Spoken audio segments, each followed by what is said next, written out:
What's happening? What are you, little dog? What's happening? You got fuzz in your butt. Got fuzz in your butt. Rah, come on. Go, I know. I know, monkey. Here we go. There it is. Hello, everybody. Welcome to Houston with a Problem. A little Friday show. Got about an hour here to yickety yak and tickety tack. For those who care about GameStop, GameStop got hit pretty hard later in the trading day and pushed right to max pain. So the options writers are winning this round, that's for sure. We'll see if anything comes of the swaps in March. I don't think much is going to happen before then, unless for some reason, Ryan Cohen does something finally. Until then, we sit, we wait, we twiddle thumbs, and I don't know, we find other things to talk about. Such as Donald Trump had a phone call with the Prime Minister of Denmark, and the Prime Minister of Denmark left that phone call terrified, absolutely freaked out. Basically thinking, considering, knowing that Donald Trump is a threat to national security of Denmark, the European Union, and NATO as a whole. Why does Donald Trump want Greenland so bad? Well, because Putin wants Greenland so bad. If Donald Trump can somehow make Canada the 51st state and get Greenland, then basically the only things standing in Russia's way are Iceland and Norway, and then and Russia has complete control of the Arctic. So that's why. It's a complete power move that the Russians want Trump to do, and the entire reason that Trump even knows Greenland exists is because Russian intelligence sent a fake letter to Senator Tom Cotton. In that fake letter, they pretended like they were the government, the local government of Greenland, begging the United States to take control of Greenland. And Tom Cotton went, and he called Trump, like, Trump, you'll never believe it. Greenland wants to be part of America. And Trump's all like, what the fuck's a Greenland? And that's basically how it started, was that Tom Cotton fell for an obvious Russian troll. And now Trump is obsessed with getting Greenland because it's an entire Russian op. And here we are, like, ready to go to war with Denmark over a territory they've held for 800 years. Greenland has been part of the Danish Empire, the Danish crown, for 800 years. We're just going to take it from them because that's what we do. America. Woo! So if there's one way you can get European nations, members of NATO, to increase their defense spending, is make them absolutely terrified of their largest security partner. That's probably how you can do it. So yeah, way to go, America. We have terrified our allies. That's how you win friends and influence people, is to make all of your trade partners and security partners so terrified of you they want nothing to do with you. And then you manage to isolate yourself so the only friends become despots, dictators, and fascists. So we're just gonna stumble and trip and fall right into the worst period of American history. Probably even, my guess is if everything Trump wants is fulfilled, it will be worse than the Civil War. That's it. America will be in a worse state than we were in the Civil War. That's saying a lot, but they're trying really, really hard to get us there. So away we go, right?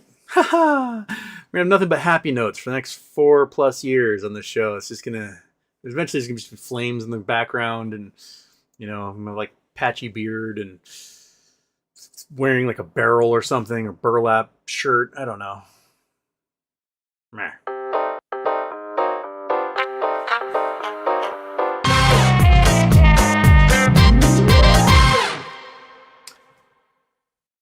Turn off the intro, ding dong. Boop. I did make a clip.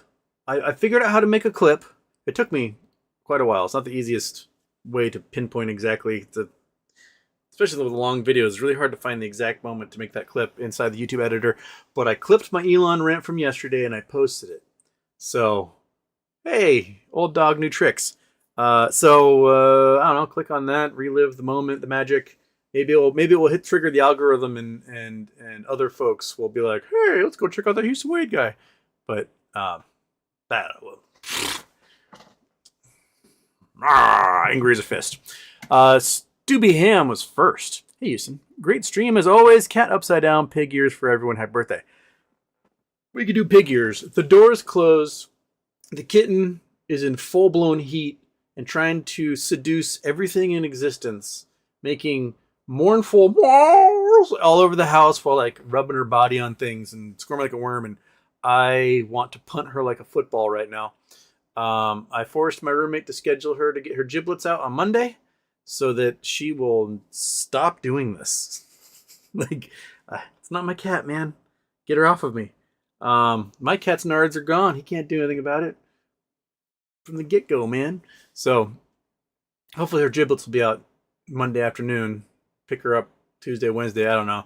And we won't have to worry about her trying to seduce inanimate objects, my foot, chairs, tennis balls, all the other animals in the house, my roommates. Just I've never had animals that are intact. Every single time I've had an animal, we just get all the giblets gone. And being around one that's hormones are like overpowering it is the most annoying thing in the entire. How do people do it? Like, oh, the dog's just in heat for the next forever, and she's just rubbing herself and everything, and absolutely going. Like, how do you put up with it, man? Like, it's awful. This cat is so annoying. I just want to smash her into 1,000 pieces and then just never have to deal with her trying to seduce me again. It is awful. But yeah, we can start off the bat. We can do a little monkey treat. Why not? Want one of these? You can't be bothered to get too excited about it because we don't have any like other monkey treats in the pig ears. You want it? It's right there. Gotta reach for it. Just so much energy on that one. She's like a pig ears. Give me some chemicals and sausages or something. Stubby Ham also says, Jimmy, I'll look for Monday. We're right at max pain. We're gonna have no gamma. Meh. Till something big happens. You know, maybe there'll be some T-35 and everyone has to go get their failures to deliver covered. But right now, nothing's happening. De nada. Mark Adams, Elon rants make me forget how tired my thumbs are. I mean, just rant away while twisting those thumbs. Lisa, Houston, any chance you could invite Ron back on as guest? I've invited Ron back. I don't think he's going to come back until after the shareholder meeting. So that's sometime in March, April. We'll probably get him back. Until then, And Lisa, what percentage of the J6 Capitol rioters that were pardoned do you think will end up back in jail for new crimes? A good portion of them. A lot of them were already felons for other reasons. You know, diddling kids and tax evasion and gun charges and stuff. There was a couple of them that already got arrested, I think, upon being out. Stuart Rhodes and 7 or 8 others have a court order, an amended court order from a judge, basically barring them from Washington, D.C. If they're going to go to D.C., they have to get the approval of his court. So Stuart Rhodes can't go to D.C. and be like, I'm going to go march. Otherwise, he's going straight back to prison again. So that's one way I think some of the courts are taking care of Trump's blanket pardons for all of his Nazis. Remember, one of the first things Hitler did when he got into power in 1933 was he gave pardons to over 8,000 Nazis who had been imprisoned from the beer hall push on through. Why? Because he needed his army back. That's why. And Trump needs to have paramilitary forces to help push the country in the direction he wants. So you got to release all the leaders and active ones from that, and they will be loyal to you forever. Granted, you know, Hitler killed a whole bunch of those guys from the beer hall push when he did the Night of the Long Knives, but you know, he still got some use out of them. He just was like, I don't need you anymore. So, yeah, Trump wants his little paramilitary force because he needs the brown shirts to do his bidding. because that's one way to do it outside the confines of the Constitution, is if you limit constitutional orders to police, law enforcement, military, National Guard, and everything, then you have an outside private group that is not limited in the same way. And they can do lots of things and get away with it because you can just pardon them, right? Corporal Walnut. General run of the mill, I'm tired, boss, was taking so long, complaint. Agreed. Lost on Island. FEMA? FEMA? We don't need no stinking FEMA. Yeah. It appears as though Trump does not want to pay for anything, any of the damages in the California wildfires. Why? Because California is a blue state. That's why. Gavin Newsom pointed out that a majority of the forests, including the Los Angeles National Forest where all these fires were, is federal land, and that those fires started in federal land, and that, you know, the federal government should have some sort of responsibility for it. Trump said that there's a giant faucet you can just turn on and all the fires will go out. And so some members of the California State Assembly, now that Trump is coming to tour fire-ravaged areas, are asking him to point where the faucet is. Tell them where the faucet is, because they don't quite know where it is. So if he could point it out to them, that'd be great. And they would love for him, while he's in California, to take them to the giant faucet and turn it on for them, because obviously they can't find it. And if he knows where it is, by all means, turn on that faucet for everybody, because he could be a hero. Trump could be the hero of California and turn on the giant faucet, and the fires will just go out. So why doesn't he just do that? I mean, it's such a simple solution to all of a sudden have support of the whole of California. Is if you know where the super secret giant faucet is, then there ain't no one gonna stop you from becoming the God King. C. Gill. I was hoping for Japanese carry trade volatility. Guess I'll wait another black swan. EVXY calls near money, long dated expiration SVIX as my hedge to perpetually have volatility calls. That works. Yeah, I don't think the Japanese carry trades are going to do much until, in practice, interest rates actually start coming down. The Fed can cut them, but you're still not seeing reductions on the 10-year. You're still not seeing reductions on mortgages or anything like that.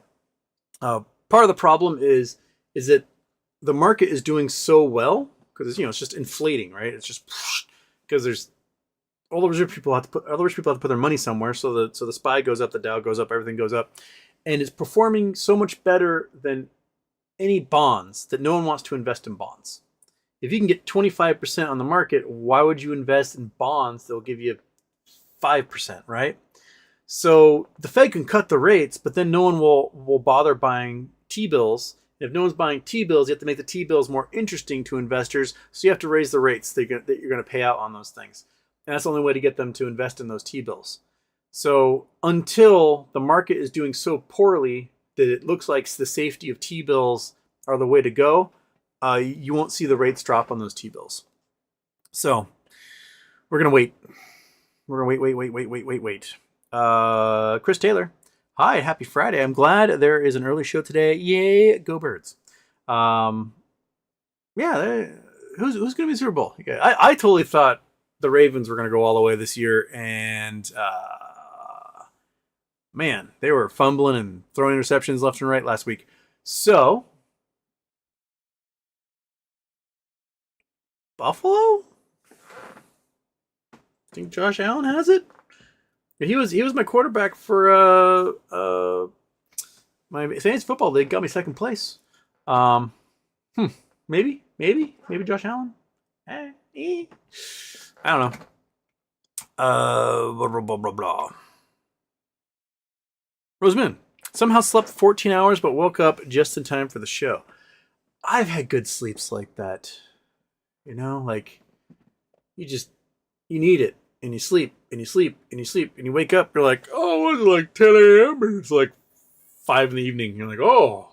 In the wintertime, it's really bad because you go to sleep, it's dark, you wake up, it's dark, and you're like, what? Where am I? Am I in Alaska? What's going on? But yeah, if you slept 14 hours, you needed 14 hours. That is for sure. Andrew Stewart, Houston. Out of all the executive orders, which one is the most damaging, and how should we prep for the results? Trump is going to make my therapist rich. Ooh.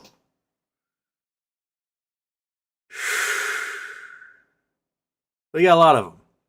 You got him making sure that no money gets spent on the infrastructure bill. So the bipartisan infrastructure bill that actually Republicans, Democrats got together and voted on during the Biden administration that lowered prescription drug costs, got like roads and highways built and bridges upgraded and, building chip factories. He's basically said, no, he can't spend any of that money on anything. And so that could probably shrink the economy a point or two. Then he's got the order that he's basically canceled the prescription drug price controls, even though that also is something passed by Congress. It's probably going to be fought in court. That means the $35 insulin, inhalers, things like that will no longer qualify for those discounts. The $2,000 a year max on prescriptions for seniors, that's out the window. So prescription drug prices can go through the roof. And, if you spend any time debating assholes on the internet, one of the things you find is especially if you encounter some anti-vaxxer, right? They're like, you're just some sort of pincushion, taking experimental vaccines like some sort of pussy. And then eventually they'll be like, you're just all for like big pharma. Okay, guy who obviously voted for Trump. What do you think about Trump giving pharmaceutical companies a giant windfall by taking price controls off of drugs? Silence. That's what you'll get out of them. Because it is not about their actual ideals. It's about their ego tied into their personal identity associated with one man. You can't reason with somebody who is a cult member. You can't. It's one of those things where, Donald Trump says he could shoot somebody on the middle of Fifth Avenue and he wouldn't lose a single vote. Why?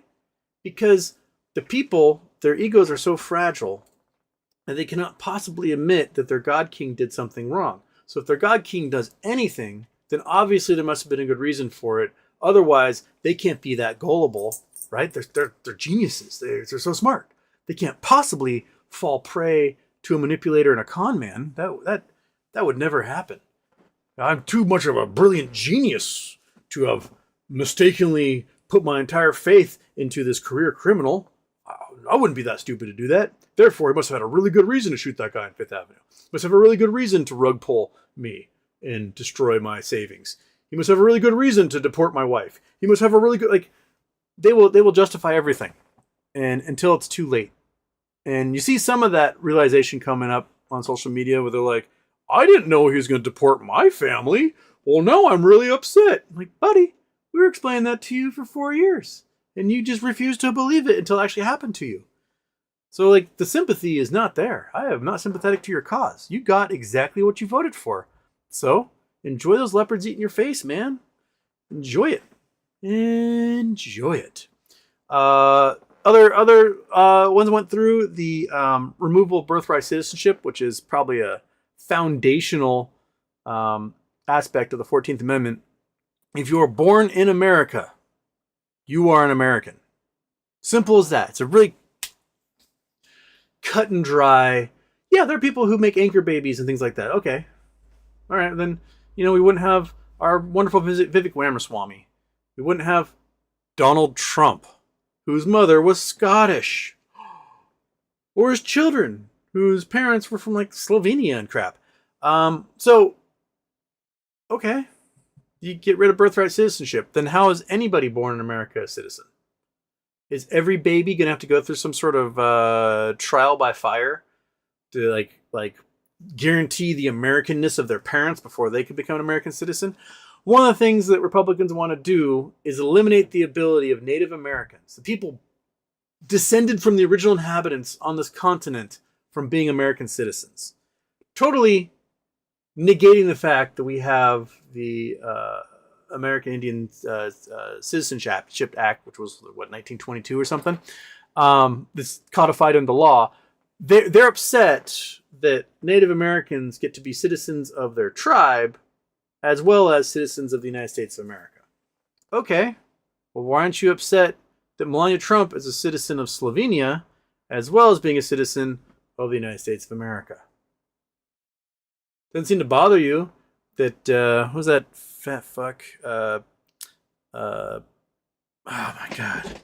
The Hungarian dude. The one that maybe has a PhD that, Oh my God, what's that dude's name? The big, giant, fatty who is a Nazi from Hungary via England, I think. And he wasn't allowed to have a security clearance because he tried to bring a loaded gun onto a passenger plane. Why is that dude's name totally escaping me? He blocked me on Twitter a long time ago, and I pointed out that that was why he had to leave the White House. Hungarian White House aide, gun on plane. Sebastian Gorka. There we go. That's his name. I remember all the crappy things he did, but his stupid name. Sebastian Gorka. Yeah, he's writing policy for the United States and never lived here until a couple years ago. So, yeah, but he's gonna be fine. He's America through and through, even though he's a Hungarian Nazi. It won't matter. It won't matter. What other ones do we have? We have the DEI thing. You know, we're gonna report everybody who's doing DEI in the government. And we're gonna have a hiring freeze, and we're gonna be no research. Okay, that means people who are getting, you know, in experimental trials for drugs, surgeries, things for cancer, they're not getting their treatments. That means, you know, nurses who are hired to the VA can't start their jobs because there's a hiring freeze now, right? So we are now limiting people's ability to get jobs, get treatment, get services, and actually use the government for how the government is supposed to be used, which is as a function of our society to help bolster and improve our lives. And we're just going to hurt people. That's it. Then we got the order making it illegal for any government health agency to tell people what's going on.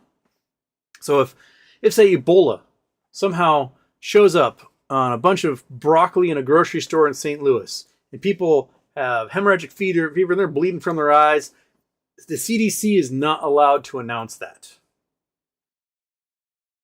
It's against the law. They can't be like, hey, everybody, we got an outbreak of Ebola in St. Louis, and look out. Like, don't eat the broccoli, right? But instead, it's against the law for them to tell us what's going on public health-wise, even though they're a public health agency whose entire job is to tell us what's happening public health-wise, which is a great thing to do right before bird flu makes the jump to humans and ravages the entire population of the planet. It'll be down to underfunded local county health organizations, like public health boards, to do all that work that should be done at a national level and sort of collated and codified by a federal level agency that has standards for everyone to follow. But no, that's going to be against the law. They can't write an email. They can't make a press release. They can't do a press conference. They got to keep it all secret, because that's the best way for public health, is to make sure no one knows what's going on. And so when your kids start dying of some disease, you'll never know why or how they died, because it's against the law to tell you. So I see a thing that says buy masks. Yeah, go to your Home Depot, get some N95s. You're going to want them. You're going to have to be stocked up on them while you can, because it's coming. We're going to be wearing masks again, man. It's maybe not in red states, but in blue states, your governor's going to say, all right, time for everybody to wear masks in public, and you have to wear them again. And those N95s seal better, and they do a better job than normal little surgical masks. Attaining Oneness gave me a super chat. He says, how long till oil companies go under and lay people off? Got to say, not looking forward to high gas prices again. Also, F Nazis. F Nazis. F Nazis. Well, I think it comes down to a couple of things. One, will Trump be able to scare Saudi Arabia back into boosting their oil production? If you remember, in 2020, Trump basically strong-armed Saudi Arabia into cutting back their oil production. They had to cut it back for at least 2 years. That was the agreement. Otherwise, they wouldn't get any weapons they needed to use to wipe out the Houthis in Yemen. So he's like, hey, if you want weapons, you got to cut back oil production and jack up prices. He said that in 2020. Granted, it was right around the time that the entire world shut down, so them cutting back production actually helped keep prices from going too negative. But then when everything got reboosted, Saudi Arabia refused to up that production because they'd signed that deal with Trump. Why did they want that deal? Because Trump wanted Russia to get as much money as possible. They wanted Russia to be able to sell their oil for a premium on the market, and that's exactly why they did it. Now he seems to be trying to do it again, trying to get Saudi Arabia to cut back production. If bird flu hits, it won't matter. We won't be going anywhere and doing anything anyway. It'll be just like 2020. You'll be able to, if you are a futures trader, you'll be able to get paid to take oil out of people's hands and make a gajillion dollars. So remember, oil went negative at one point because so much of it was piling up. They had nowhere to put it, and they were paying people to take it off their hands in 2020. So yeah, it's coming, man. It's coming. People are driving less because they're working from home. Their cars are more fuel efficient. Their cars don't use fuel at all, right? So demand is going to vanish. They're going to try to figure out other ways to get rid of their oil. And it's probably going to go into plastics and fertilizers and herbicides and pesticides and other weird chemicals that we'll put on everything. But that will not make up for the fact that burning it is the best way to get rid of it. So, yeah, they'll have their ways. So if the economy crashes, if bird flu hits the next year, then looking at that.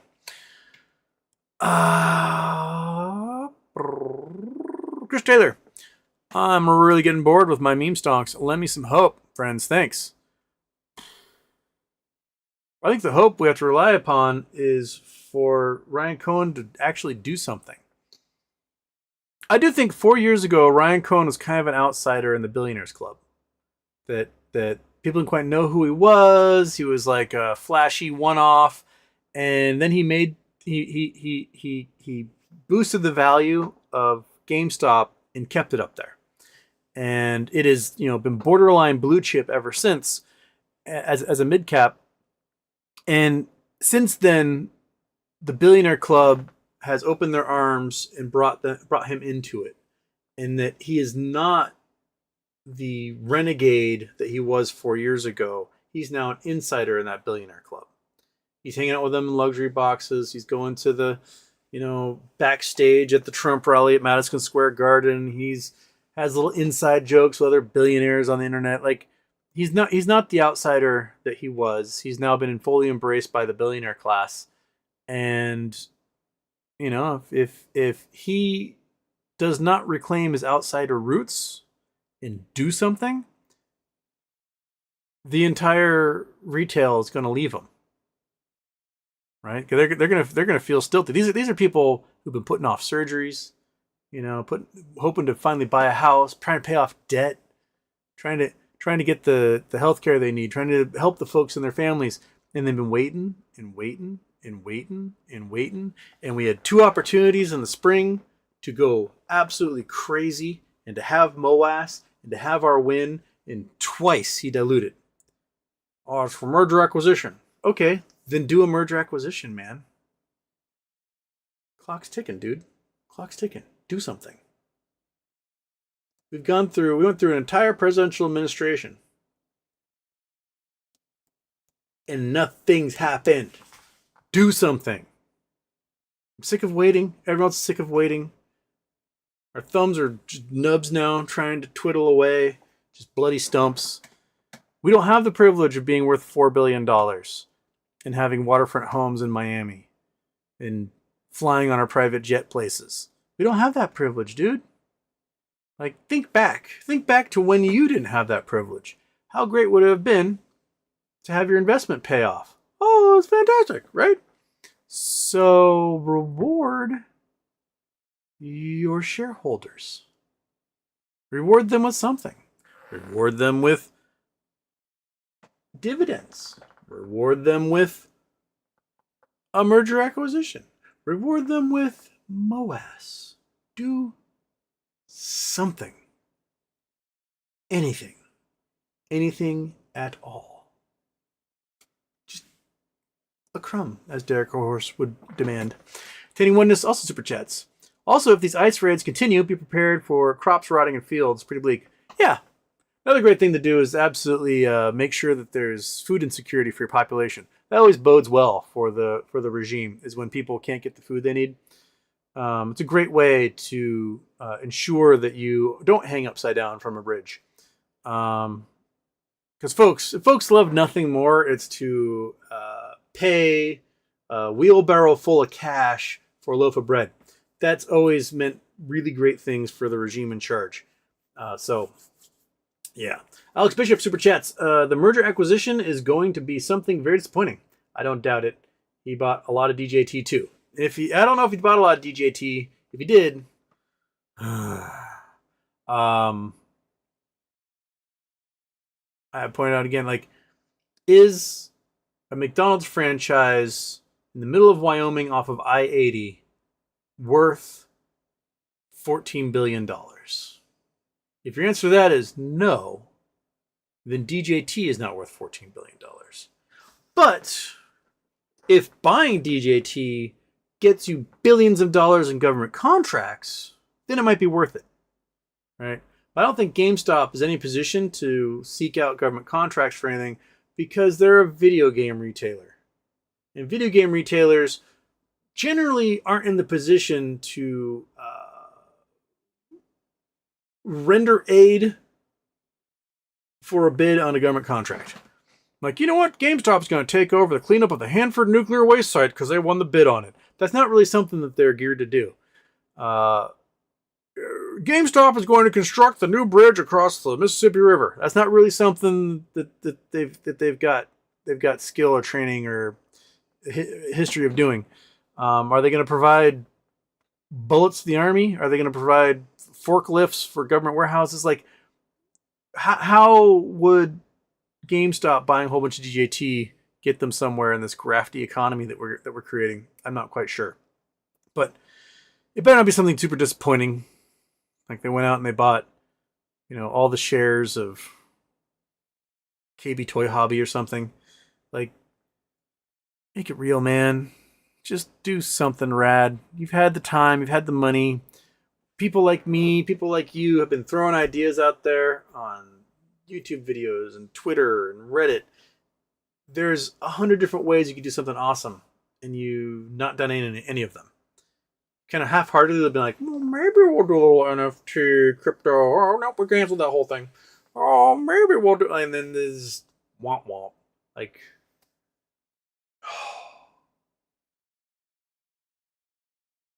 We are 4 days away. That'd be Tuesday. Tuesday is the 4th anniversary of them turning off the buy button. 4th anniversary. Turning off the buy button. 4 years since they turned off the buy button. And we haven't had a MOAS. We had a couple little, since then. But nothing that really put the pain into the short sellers. And you can't be a whale like that and complain about the short sellers if you aren't going to do anything about it. Put them in their place, man. Be a legend. You can be a legend and be a cajillionaire at the same time. Rather than be like, oh, I'm just going to be a little timid billionaire and hang out with my billionaire friends. No, be a legend. Be a legend. Do it. Pull that trigger. Go down as the rad guy. And not some Trump sycophant who's scared of his own shadow to do fucking anything. Do it. Do it. All right. Alex Bishop says, hi, everyone. Hi, Alex Bishop. N9, Houston. Amazon leaving Quebec to avoid unions? Probably. The Quebecois were demanding a whopping $26 an hour Canadian, which comes out to about $18 US at their warehouses. And Amazon's like, no. So, what they're going to discover is it's going to be really expensive to get things into Quebec, or they're just going to lose millions of customers. So, just let the unions do the union thing, man. Let them do it. Every time Walmart tries to shut down a store because it was going to unionize, they basically lose $250 million a year. That's how much a Walmart store makes. Actually, it's probably more than that, because in 1999, it was $250 million a store per store. That was 26 years ago. So 26 years ago, Walmart was doing $250 million a store per store across the globe. Anytime someone's like, oh, I'm going to unionize, they're like, shut it down, and basically gave away $250 million in revenue by doing that. How dare they want to have a living wage and be able to not be on government assistance? This is wrong. We can't have that. So, yeah, it will bite them in the ass eventually, and the unions will come. They'll come. Even Costco. Costco pays their workers really, really well. They'll pay for their college. And they have a lot of stores that aren't unionized. But if they want to unionize, they're like, all right. Like, the person selling you a hot dog at $1.50 is making like $50K a year. So, good luck having somebody in a similar role at Walmart making that much. Walmart is on SNAP and Section 9 housing, and their entire life is dependent upon government subsidy because they're pulling down what, $900 a month, $1,000 a month. So, it's, you can still make a profit and people can live their lives. Not only that, but when your million plus employees have a good living, they can buy your products. It's pretty crazy, right? And they'll have discretionary income, so they can buy fancier products and more of it, right? Because that's what happens when middle class people get money, is that they spend it, because a lot of things, a lot of debt they got to pay down. There's things they've been putting off. The sink's been leaking for 5 years. I haven't been able to do anything about it. I know I have a couple $100 in my pocket. I'm going to get that sink fixed finally. And that just cascades throughout the economy. The velocity of money for the middle class and poor people is where the entire economy comes from. Rich people sitting on their money, there's no velocity in that money. They may buy some stocks. Okay. And then the stocks sit there and there's no velocity happening. Whereas a poor person's like, oh, I can finally get the alternator in my car fixed. Go to the shop. They spend money on the alternator. The guy fixes it. The guy in the shop buys the alternator and from the local auto parts store.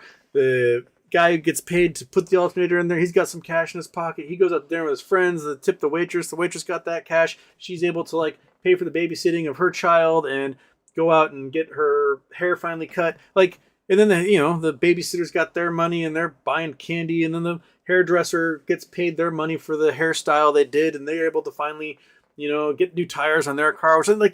The velocity of money among the poor and middle class is incredible.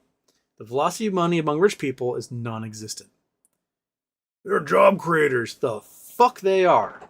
Job creation is entirely a product of demand. If people want your shit, then you have to hire people to get that shit to them. Either to make it, sell it, transport it, etc. If all of a sudden the demand for that stuff is gone because the poor and middle class don't have any money, then your entire product line is toast. Right? So the jobs are created by folks being able to buy things. And if folks can't buy things, then the jobs don't exist. And it's a self-fulfilling prophecy that will just be a downward spiral and they'll just eat themselves. So, bah, bah. There needs to be a holistic view. When you go to Harvard Business School, they need to have you take a class that gives you an outside view of the economy as a whole. It's not just this little I need to cut costs wherever I can so I can save money and then the shareholders will be happy, right?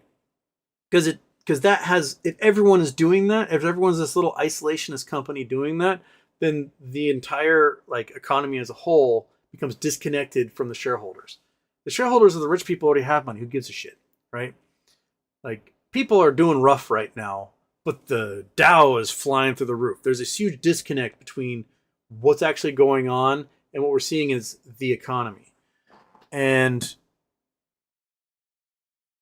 we need to have a little more reflection and realization on this. If your employees are healthy and happy, not only will they be loyal, their productivity will be higher, turnover will be less, which saves you money in the long run, right? And you don't have to worry about having massive HR departments because you have to facilitate hiring and hiring.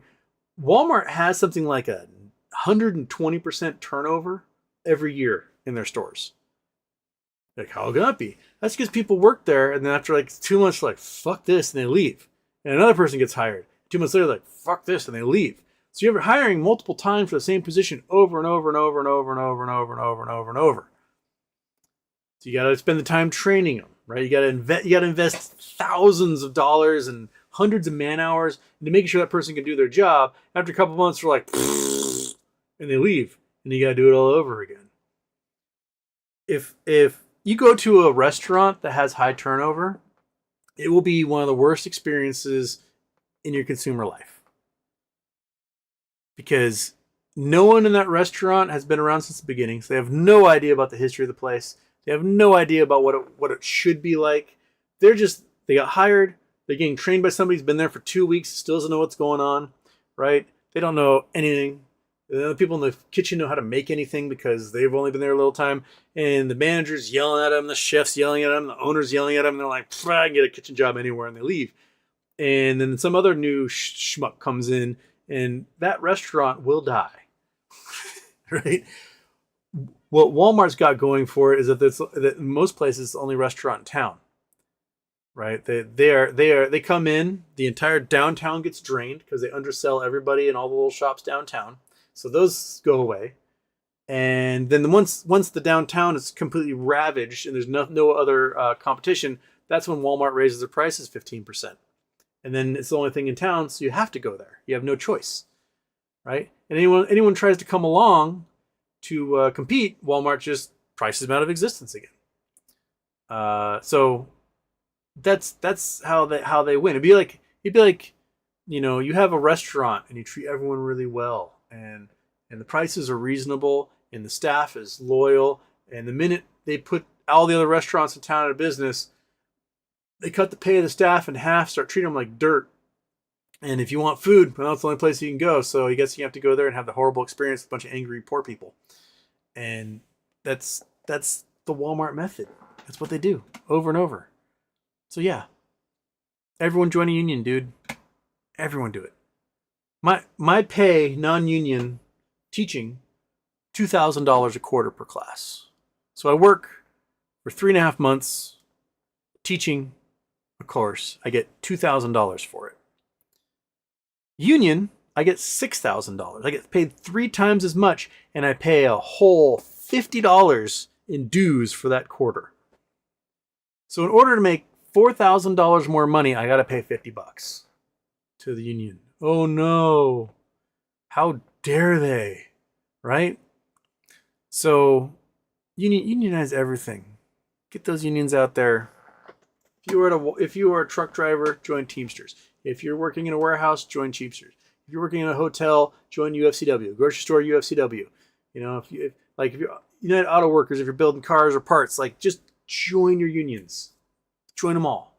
Invite them into your Starbucks. Invite them into your McDonald's. Get them to ever sign those cards. Because if it comes down to it and they got to shut down every single solitary fast food restaurant, coffee shop, grocery store, Walmart, Amazon warehouse, then they'll have nothing left. So you will win in the end. You will win. If everyone everywhere tries to unionize, there'll be nothing they can do about it. You're the power, folks. You're very powerful. They're scared of you. They're scared of you in numbers. They don't know what to do with you.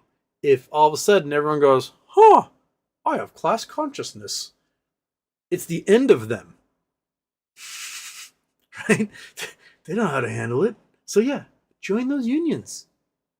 Find managers that are like, I'm okay with the union. Do it. Right? Because they're one of you. Support laws that force, boards of publicly traded companies to have low-level employees appointed to the board so they can act on behalf of the workers. Support all of it. It's the least we can do in an environment where we're kind of heading towards the end of the world. So we might as well just claw whatever we can out of that and have a little bit, have something, a little morsel to eat in our bunkers as, the nuclear bombs go off and the disease spreads everywhere and the zombies are eating faces and stuff. So get something there. Yeah, they're leaving Quebec. Well, you know what? Now it's Ontario's turn to unionize all their warehouses. And then Amazon's going to have to leave Ontario. and then it'll be Saskatchewan's turn, and then Alberta's turn, and then British Columbia's turn, and pretty soon there won't be any warehouses in Canada. Then all of a sudden, Amazon lost 40 million customers, and the revenue goes down. And they're like, well, maybe that wasn't the best idea, right? And then they start unionizing in California, start unionizing in Texas, start unionizing in Washington State and in Wisconsin. And then all of a sudden, there's so many warehouses go blinking down. They can't do their 2-day shipping anywhere, right?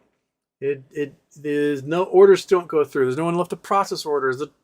Too many trucks on the road going too many distances, and it's costing them a fortune in gasoline to move the stuff around. Eventually, they're just gonna have to relinquish and relent and unionize. It's that simple. So, do it. You got your hands on those levers, man. Pull them.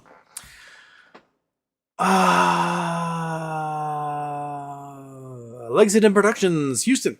Crystal Ball time. What type of price action do you think for GME have next week? Does 4-year anniversary of Sneeze mean anything? No. It means nothing. The whole reason the sneeze happened was because the options chain was absolutely out of control. Gamma went crazy. FOMO was hitting. We have none of those things right now. The options chain is... There's no FOMO happening. There's no gamma. The swaps apparently expired and nothing came of it. So, yeah, I don't think anything happens next week that's too exciting. If anything, it'll be like this week where we went, woohoo, aw, woohoo, aw. And it just did that several days. And the shorts handled it quite readily. So, unless we have some sort of outside thing happen, merger, acquisition, etc., I don't think anything happens next week. And 9. Whew, excuse my yawn. Yeah, I need a sip of water right there. Pro-unionization speeches take it out of you. N9, also, they're trying to get MAGA-type hats going in Canada being sold by a MAGA seller.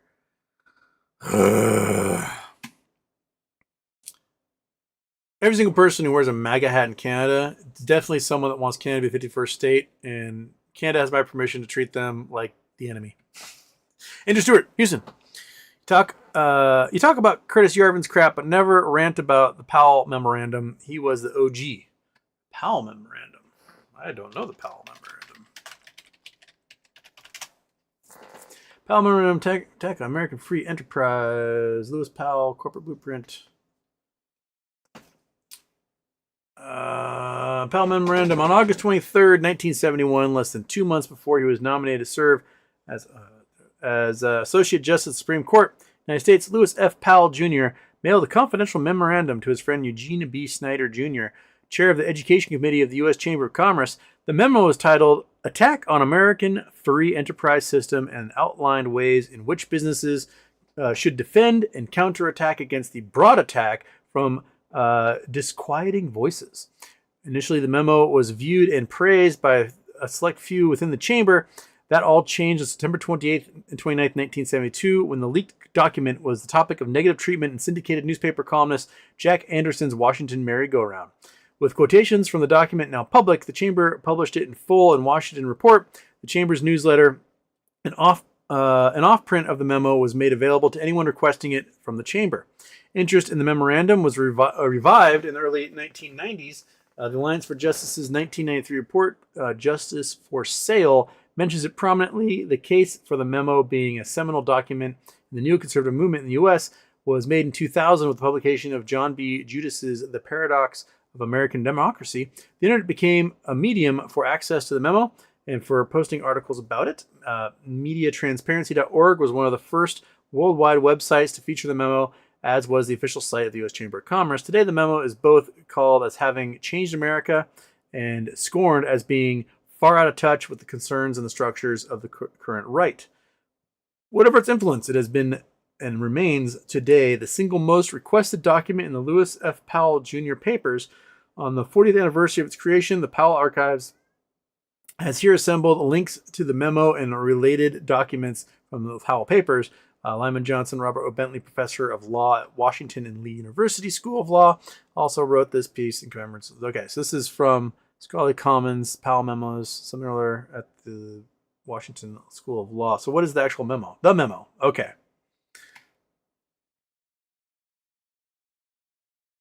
Oh, this is really tiny.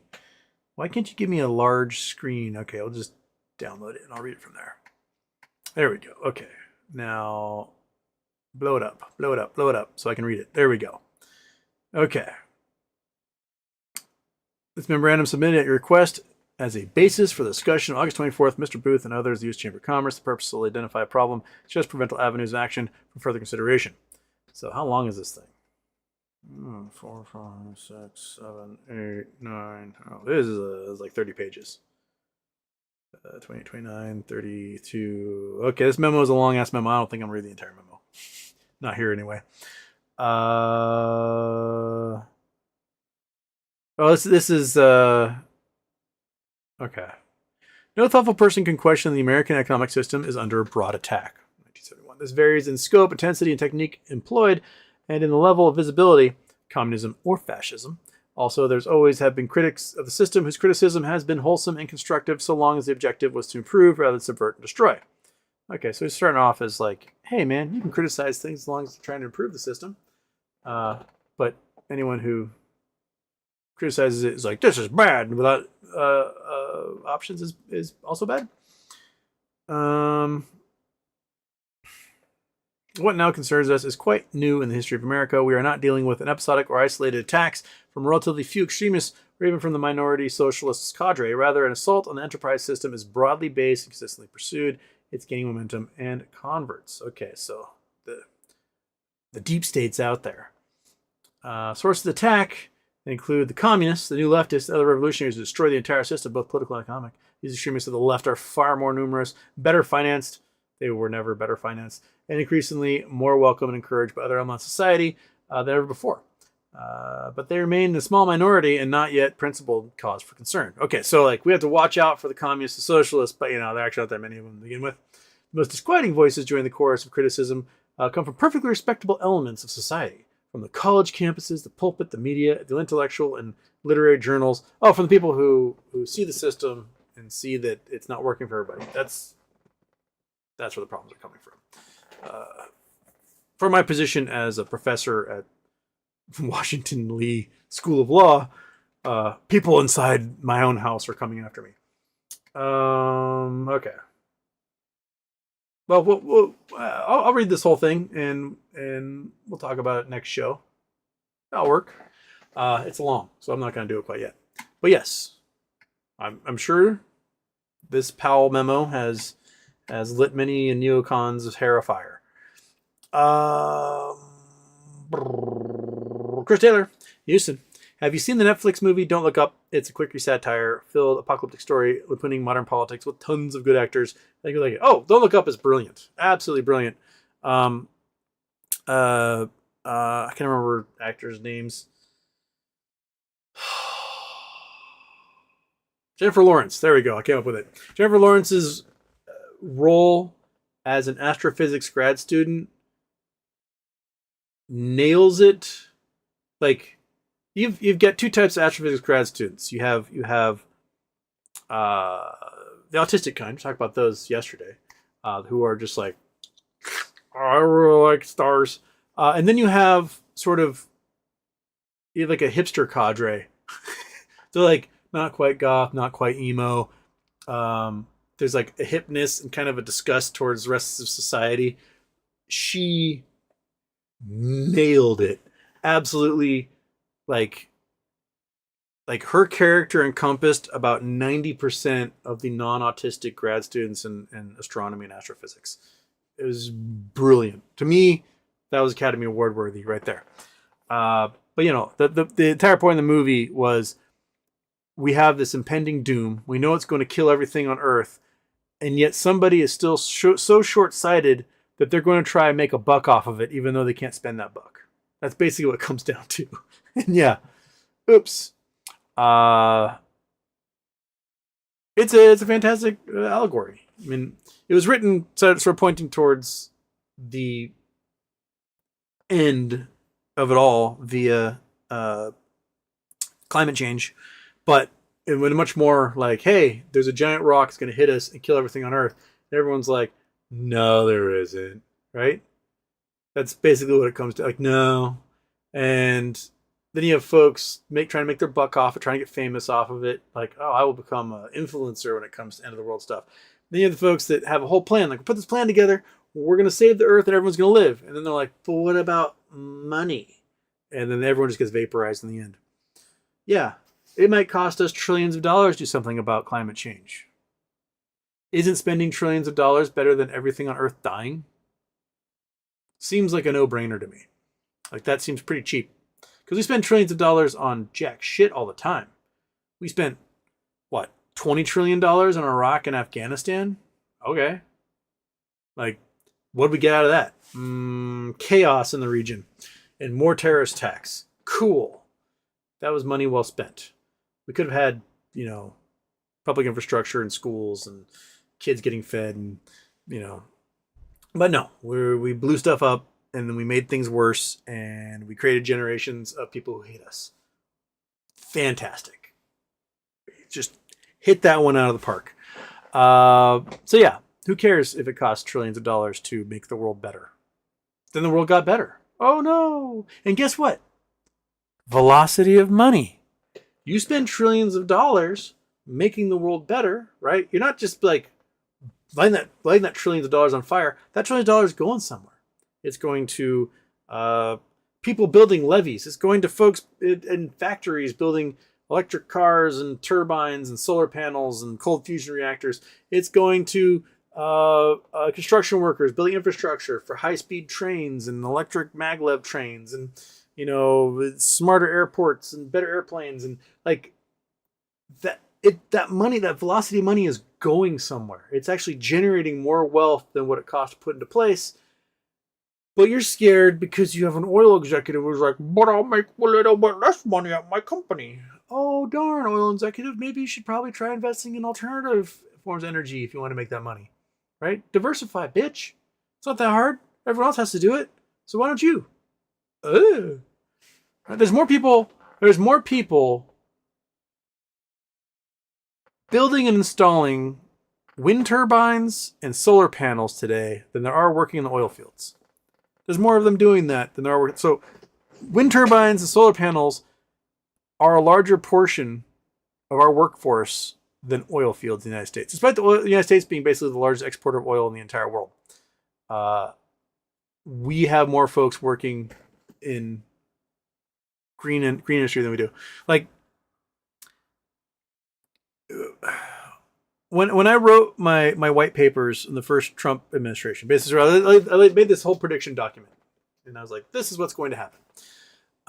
One of the things I predicted was coal production will not go up, and there'll be fewer coal jobs. And people were like, why? Because during the Bush administration, there actually were fewer people working in the coal industry than during the Clinton years. And when Obama came in, more people working in the coal industry than during the Bush years. Why? Because Bush promoted open pit mining, basically removing mountaintops. And removing mountaintops is an incredibly wasteful system, but it's incredibly efficient at the same time. Meaning you can have one person, huge digger, scooping everything up, one person in a giant truck, taking the ore somewhere, and then all of a sudden what was like thousands of jobs working in a tunnel load mine became 2 jobs. And so what you saw in the Trump administration was ending working in tunnels, going back to mountaintop removal, because while it's absolutely destructive for the environment, if you're Republicans, you don't care. So jobs in the coal industry dropped. So if you want to have people working in these industries, you need to make it a little bit less efficient. And then all of a sudden you have more velocity of money. But the owner of the coal mine doesn't want to pay coal mine workers. They want to make as few of them as possible. So you want the open pit. You want to have like the giant waste ponds that could break and kill people downstream, because it's so much cheaper to do it that way than it is to like do it the right way. And I don't know where I'm going on this rant, but it's 4:30 and I get going. So I'll do one more and then I'll run away. Okay, that was that one.